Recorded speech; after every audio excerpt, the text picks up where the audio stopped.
Good morning, student. In previous lecture, we have learned about Ohm's law and the relation between electric field and resistivity and conductivity. In this particular lecture, we are going to learn two topics.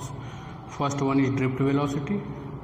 Second one is relation between current and drift velocity. Okay. Now, first topic is drift velocity.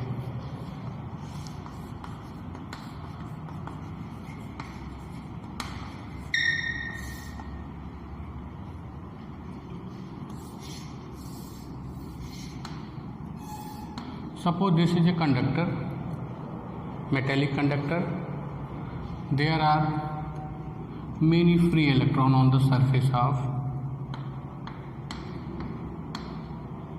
conductor, many free electrons, but there is no current, although the velocity of each electron in the order of 10 to the power 4 to 10 to the power 5 meter पर second. इतनी high velocity के साथ भी इसमें current नहीं होती. आप किसी लोहे के कंडक्टर को टच करोगे करंट नहीं मारेगी, जबकि इलेक्ट्रॉन की वेलोसिटी जो होती है it is 10 to the power 4 to 10 to the power minus 10 to the power 5 meter पर सेकेंड होती है. क्यों?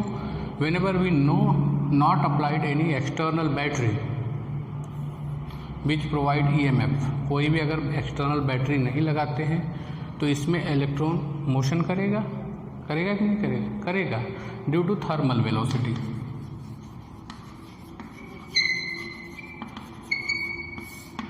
क्यों?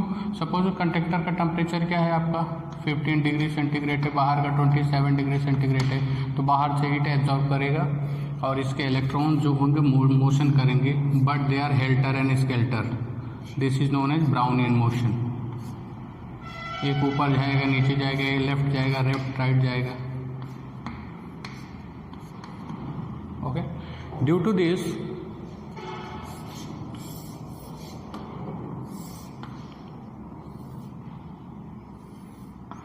electron passing through any particular cross section of this conductor will be zero.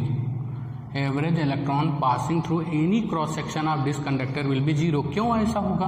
क्योंकि अगर एक इधर जाएगा तो दूसरा इधर जाएगा, एक इधर जाएगा दूसरा इधर जाएगा, तो total number of average electron passing through any cross section of this conductor will be zero. That's why there is no current. Current is zero. Is that clear? यानी करंट इसकी जीरो. क्यों? Because electron is in Brownian motion, उल्टा सीधा motion करते हैं. Okay. इसलिए इसमें current flow नहीं होती. लेकिन अगर हम इसको एक्सटर्नल इलेक्ट्रिक फील्ड अप्लाई कर देंगे तो क्या होगा? चीज़ें बदल जाएंगी.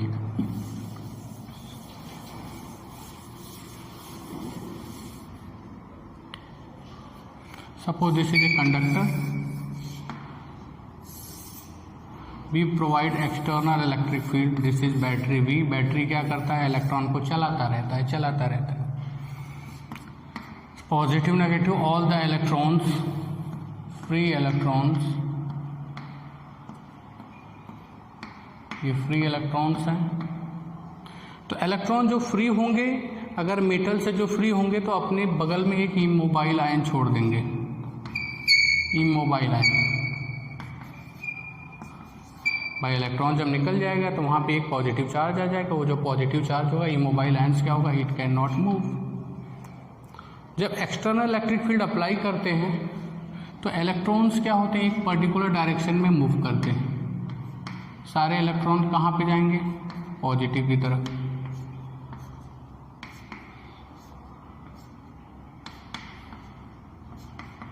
ओके. अब इसमें होता क्या? यहाँ से पैदा होता है ड्रिफ्ट वेलोसिटी का कंसेप्ट. चलो इसको थोड़ा सा बता. जैसे ये इमोबाइल आयंस हैं, बहुत सारे इमोबाइल आयंस हैं. मान लो मैं इसको माइक्रोस्कोप से देख रहा हूँ. जितने भी इलेक्ट्रॉन फ्री होंगे उतने इमोबाइल आयंस होंगे. तो इलेक्ट्रॉन्स मूव करेंगे. आया, यहाँ पे कोलाइड करेगा बेटा. कोलाइड करने के बाद फिर उसके बाद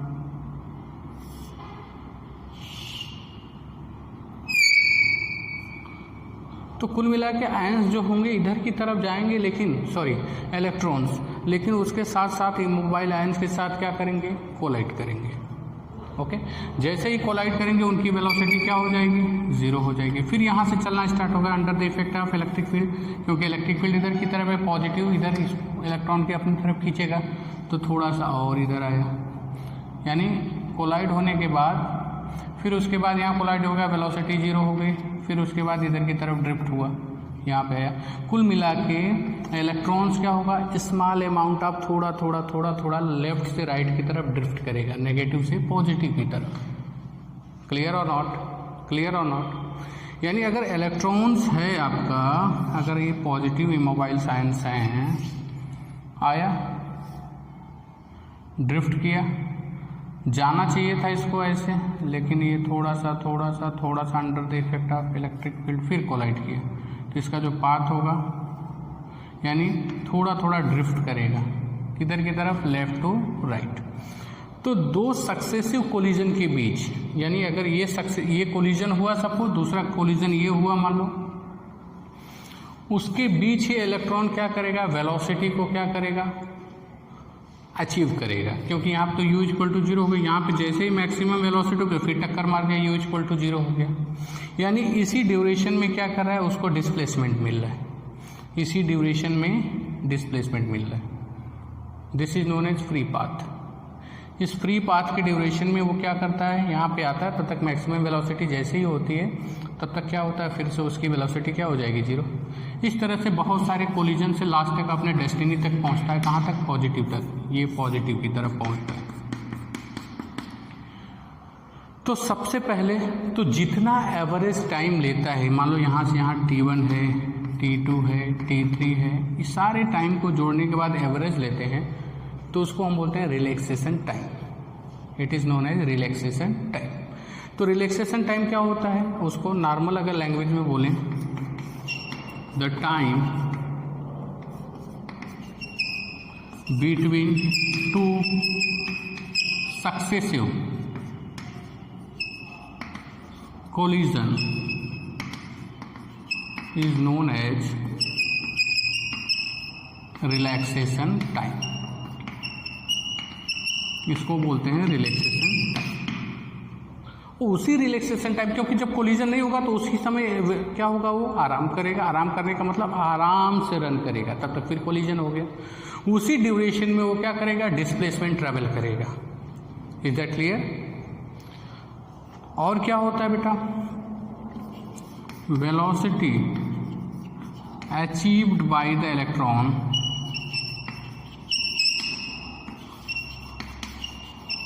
between two collision is known as drift velocity. अब कहोगे सर ड्रिफ्ट वेलोसिटी, यहाँ तो u इक्वल टू 0 हो गया, लेकिन यहाँ से यहाँ तक जब अगला कोलिजन होने ही वाला होगा, वो जो मैक्सिमम वेलोसिटी के साथ यहाँ पे कोलिजन होगा, इसी को हम बोलते हैं drift velocity. Is that clear, is that clear. तो जब इस तरह से इलेक्ट्रॉन चलते हैं, इसके पीछे की भी थियरी है, इसके पीछे की थियरी, अगर ये कॉन्सेप्ट नहीं होता, सब कहानी है, अगर ये कॉन्सेप्ट नहीं होता तो हम जानते हैं एक्सेलरेशन ऑफ इलेक्ट्रॉन क्या होता है, मास ऑफ इलेक्ट्रॉन। तो ये एक्सेलरेशन अगर कंटिन्यूअस होता तो इलेक्ट्रॉन की वेलोसिटी कंटिन्यूअस इंक्रीज होती रहती, वो बियॉन्ड द प्रॉपर लिमिट हो जाती, लाइट की वेलोसिटी से भी एक्सीड हो जाती। तो कहने का मतलब जो ये बार बार टकराने से वेलोसिटी 0 हो रही है, उसका एवरेज लेते हैं, वो क्या कहलाता है, ड्रिफ्ट वेलोसिटी। इसलिए जो इलेक्ट्रॉन चलता है उसकी जो वेलोसिटी होती है बहुत कम होती है, in the order of centimetre पर सेकेंड होती है। एक सेकेंड में लगभग 1 सेंटीमीटर चलता है, जो भी 2 या 3 centimeter, 5 centimeter, it depends upon nature of material, nature of conductor. यानी अब देखो, जो velocity 10 to the power 5 meter पर सेकेंड के ऑर्डर में थी, लेकिन उसने करंट कितना दिया, 0। क्यों, क्योंकि due to thermal velocity electron are moving helter and skelter, there are not particular direction, so average number of electron passing through any cross section area will be 0। लेकिन जब यहाँ पे एक्सटर्नल इलेक्ट्रिक फील्ड अप्लाई किया तो collision हो रहा है, चलो, लेकिन साथ साथ थोड़ा थोड़ा ड्रिफ्टिंग हो रहा है। तो वो वेलोसिटी होती है in the order of centimetre पर सेकेंड। वो हमको क्या करता है, करंट प्रोवाइड करता है। तो इससे एक चीज़ भी सीखने को मिलती है, अगर इसको थोड़ा रियल लाइफ से जोड़ें तो अगर आपके पास बहुत ज़्यादा एनर्जी है, मतलब 10 to the power 5 मीटर पर सेकेंड के ऑर्डर में, लेकिन आपके पास डिसिप्लिन नहीं, यू कांट डू एनीथिंग। लेकिन यहाँ पे देखो वेलोसिटी बहुत कम है, लेकिन सब लोग डिसिप्लिन में है, एक दूसरे के पीछे कोलाइड करते हुए चल रहे हैं, लेकिन it will gives current, it is useful for us. तो इसकी वजह से क्या होता है, अगर हम डिसिप्लिन से एक पर्टिकुलर डायरेक्शन में अगर मेहनत करेंगे then we are useful, we produce a current means successful life. लेकिन अगर इस तरह से होगा helter and skelter, velocity energy बहुत ज़्यादा है लेकिन डेफिनेट डायरेक्शन नहीं है, अगर आपके लाइफ में डिसिप्लिन नहीं, you can't do anything. Okay, चलो आगे चलते हैं। तो ड्रिफ्ट वेलोसिटी का कंसेप्ट यहाँ से आता है। तो ड्रिफ्ट वेलोसिटी के लिए एक एक्सप्रेशन निकाल लेते हैं। देखो क्या होता है drift velocity.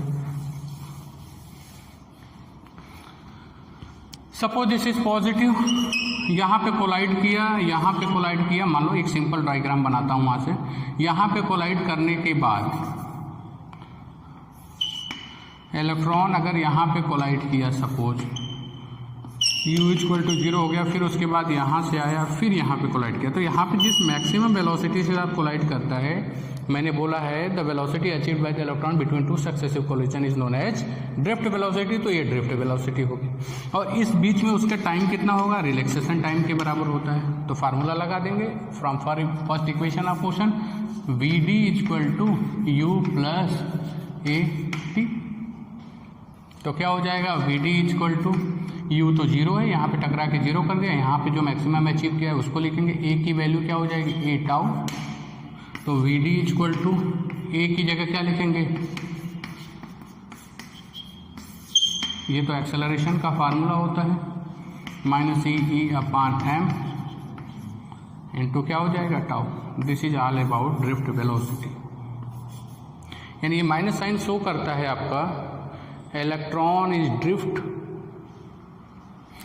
Against the direction of electric field. Electric field positive से नेगेटिव इस तरफ है, इधर की तरफ है। अगर इसका वेक्टर लेंगे आपका मैग्नीट्यूड लेंगे, ई upon mass of electron into tau, this is expression of drift velocity. अब आया कहाँ से उसको देख लेते हैं कि भाई आपने एक्सेलरेशन, क्योंकि हम जानते हैं ई इक्वल टू क्या होता है, एफ अपॉन क्यू होता है, डेफिनेशन ऑफ इलेक्ट्रिक फील्ड। तो ई इक्वल टू चल कौन रहा है आपका, एफ, क्यू चल कौन रहा है, electron.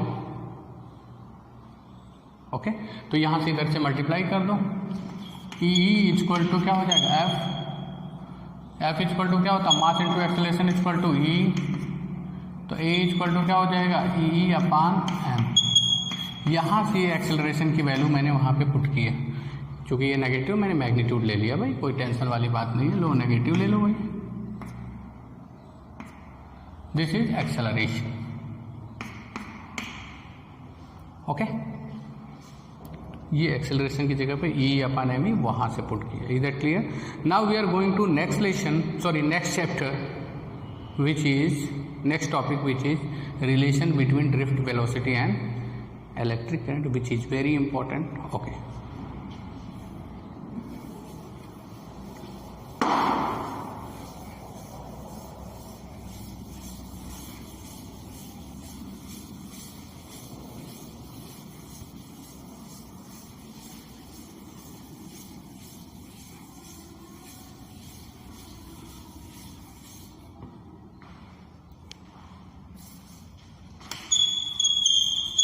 relation between drift velocity and current। Drift velocity और करंट के बीच में रिलेशन जो इट इज वेरी इंपॉर्टेंट, इस पे क्वेश्चंस बनते हैं, डेरिवेशन भी आता है आपके बोर्ड एग्जाम में। Suppose this is a conductor, this is a conductor, this is a particular section of a conductor. Conductor तो बहुत बड़ा, लेकिन मैंने एक छोटा सा सेक्शन अज्यूम किया है। ये कंडक्टर इस तरह से, okay. Whenever we apply positive voltage at this end and negative at this end, that means apply a voltage across the conductor. Conductor बहुत बड़ा, मैंने छोटा सा सेक्शन लिया है जिसका लेंथ कितना है बेटा, L है, और एरिया क्रॉस सेक्शन कितना है बेटा, ये। इसमें बहुत सारे इलेक्ट्रॉन्स हैं, बहुत सिंपल वे में बताऊंगा, उसको समझना पड़ेगा।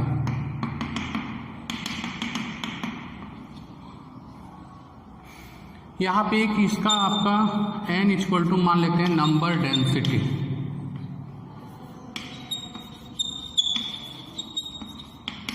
Number density means number of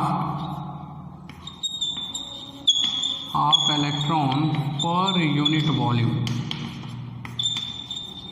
मतलब जो कंडक्टर लिया उसके पर यूनिट, एक यूनिट वॉल्यूम में कितने इलेक्ट्रॉन हैं, स्मॉल n।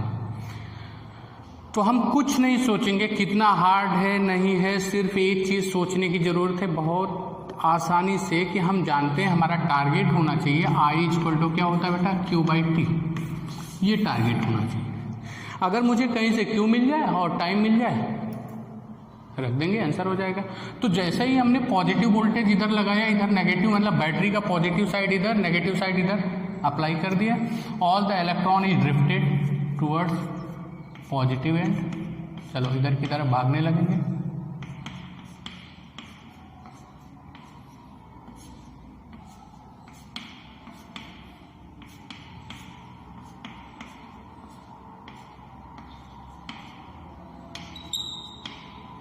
मैंने यहाँ पे एक आदमी लगा दिया सपोज, समझने के लिए। उसको बोला मैंने काउंट करो इतने, इधर से कितने इलेक्ट्रॉन निकल रहे हैं। तो ये जब तक, अगर इसमें टोटल नंबर ऑफ इलेक्ट्रॉन अगर मेरे को फाइंड आउट करना हो, सपोज दैट, क्योंकि बिना टोटल नंबर ऑफ इलेक्ट्रॉन से हम फाइंड आउट नहीं कर सकते, क्योंकि हम जानते हैं Q इक्वल टू क्या होता है, N, where N is total number of electron and it is charge on electron which is quantization, जो पहले पढ़ा था। तो यहाँ पे हमको चार्ज तक पहुँचने के लिए सबसे पहले हमको ये निकालना होगा, ये फाइंड आउट करना इसमें कितने नंबर ऑफ इलेक्ट्रॉन्स हैं। तो मैंने यहाँ पे एक आदमी को काउंट करने के लिए बिठा दिया, भाई जितने आदमी यहाँ से निकल रहे हैं, जितने इलेक्ट्रॉन, सबको काउंट करो। तो यहाँ का उसने किया 1 2 3 4 5 6, जब तक ये आखिरी इलेक्ट्रॉन नहीं निकल जाता यहाँ से। जैसे ही आखिरी इलेक्ट्रॉन आते आते आते आते आते लीव कर जाएगा, उसने रोक देना है, बस कहेगा काउंटिंग एंड, वो बता देगा कि 500 इलेक्ट्रॉन निकल गए। पहला तो निकलेगा सबसे पहले, लेकिन जब तक ये आखिरी इलेक्ट्रॉन नहीं निकल जाता तब तक मैं नहीं बता सकता इस क्रॉस सेक्शन में कितने नंबर ऑफ इलेक्ट्रॉन्स। इमेजिन करो, इज दैट क्लियर। तो ये इलेक्ट्रॉन देखो ऐसे जाएंगे, फिर आगे पीछे से भी आएंगे, लेकिन इस क्रॉस सेक्शन के नंबर पे हमके इस क्रॉस सेक्शन में कितने इलेक्ट्रॉन है ये फाइंड आउट करना है। Is that clear. तो सबसे पहले देखो बेटा, हमको Q निकालने के लिए नंबर ऑफ इलेक्ट्रॉन निकालना पड़ेगा।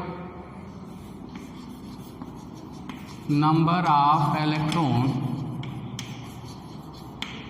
इन दिस वॉल्यूम, जो मैंने क्रॉस सेक्शन अज्यूम किया उसमें कितने नंबर ऑफ इलेक्ट्रॉन होंगे, देखना ध्यान से।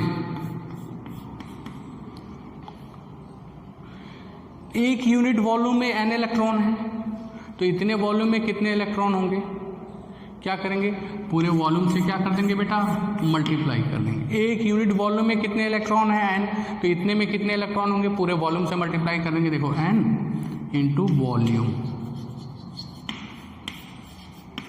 n इंटू वॉल्यूम क्या हो जाएगा, सिलेंडर, सिलिंड्रिकल है आपका वायर, तो area of cross section into length. Clear और not. Now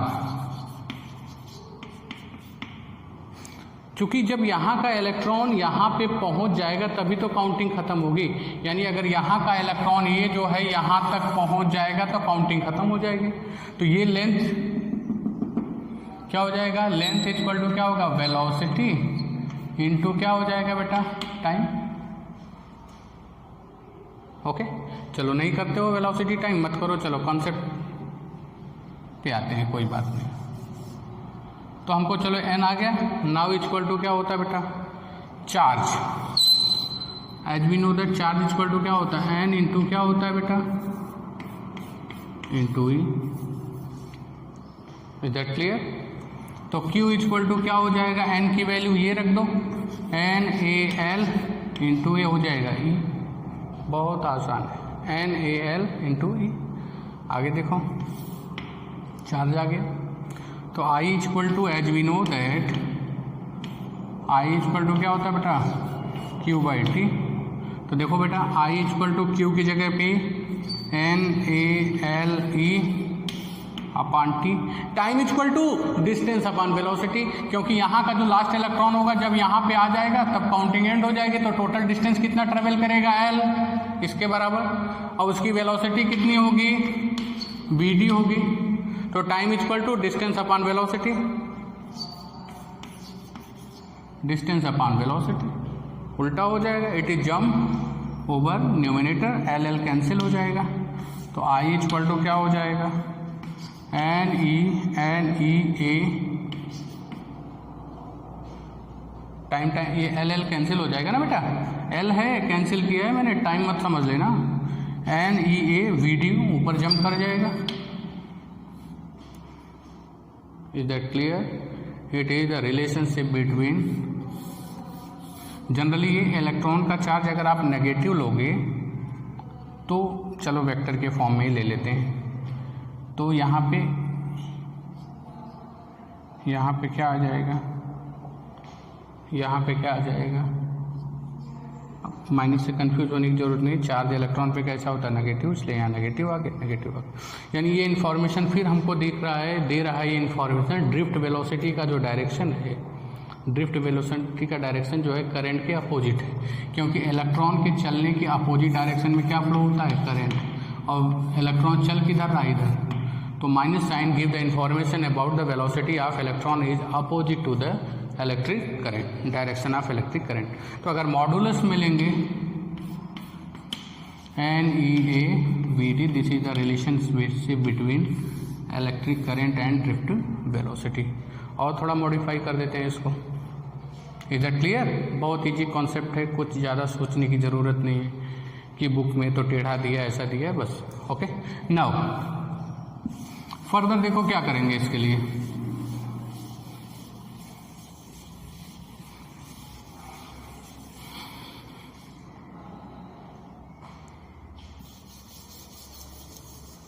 I equal to NeA/Vd, और हम जानते हैं Vd की वैल्यू क्या होती है,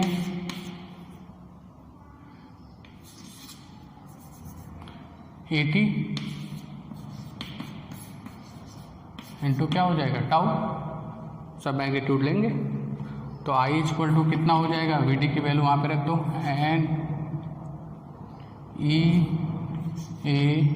NeA/Vd की जगह क्या हो जाएगा E/m into tau. Is that clear? Is that clear? और अगर लेना चाहते हैं तो I इक्वल टू क्या हो जाएगा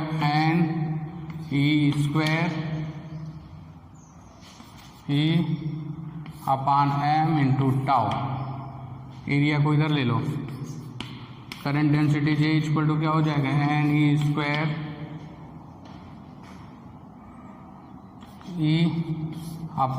इंटू क्या हो जाएगा टाउ।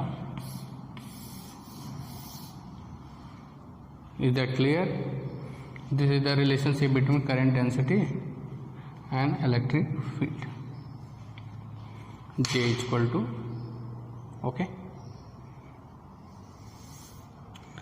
तो आज के लिए चलो एक और टॉपिक डिस्कस कर देते हैं। इसके बाद किस तरह से आपका किसी भी कंडक्टर का टेम्परेचर इंक्रीज करने के बाद उसकी कंडक्टिविटी डिक्रीज हो जाती है। दैट मीन्स अगर टेम्परेचर इंक्रीज करते हैं तो किसी भी मेटेलिक कंडक्टर का जो रेजिस्टेंस क्या हो जाता है, इंक्रीज हो जाता है। क्यों होता है वो चीज़ें इसके बाद डिस्कस करेंगे, note down. Now as we know that, इसके पहले ओम्स लॉ में J इक्वल टू क्या होता है, सिग्मा ई होता है। तो कंपेयर कर देते हैं सिग्मा ई।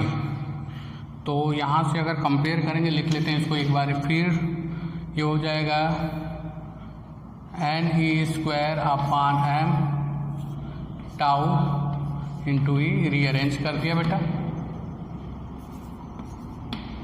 तो यहाँ से अगर कंपेयर करोगे तो सिग्मा की वैल्यू क्या हो जाएगा NE/m इंटू टाउ हो जाएगा बेटा।